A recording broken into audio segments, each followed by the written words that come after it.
I think Michigan Tech's a very good hockey team, very underrated. Obviously started out 4-0 this year with 2 nice wins against AIC and obviously 2 huge wins against the University of Wisconsin.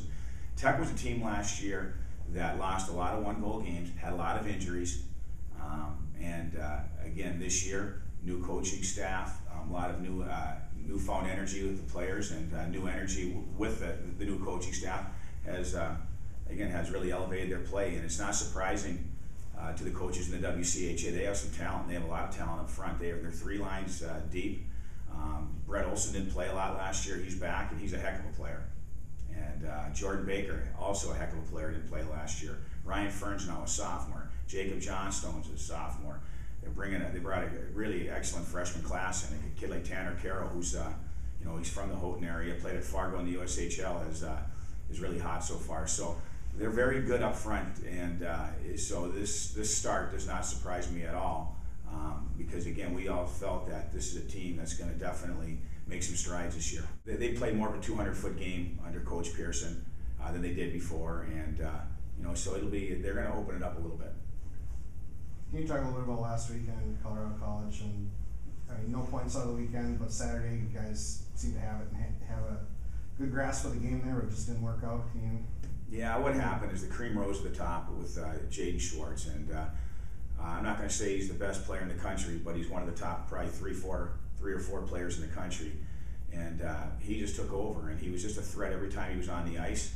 He's a kid, if you engage on him, he'll break you down one-on-one. If you give him any time and space, he can make plays, and there's a reason he's a first round draft pick, and he lived up to that billing last weekend, and he's just a tremendous competitor. He's around the puck the whole time, and we tried and we played very well on Saturday, but at the end of the day, him and his brother in that line really they were the difference in that game, and they really torqued it up.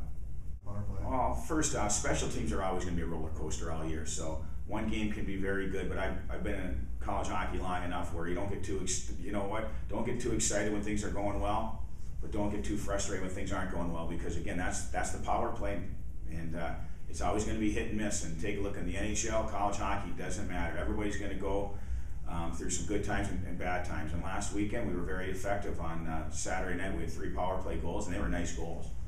And a lot of them were a direct result of Radoslav Illo not only making a great play, but also a great shot on one of them. So the guys had good execution, and it was really good to see. What typically happens on the power play, it gets tougher and tougher as the year goes on, because teams get better and better, typically penalty killing. And another thing you'll see teams the second time over, like we'll see CC again, and we'll see a lot of teams that have similar power plays. So you just learn how to defend those a little better, and your attention to detail gets better throughout the season.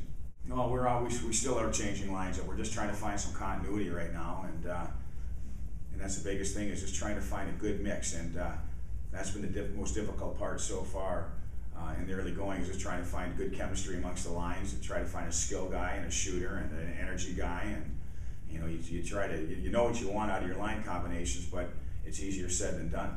So you're expecting more changes Friday? Yes, we're gonna tweak a little, just small little tweaks, Scotty. Okay. We just have to, we're still in the experimental stages.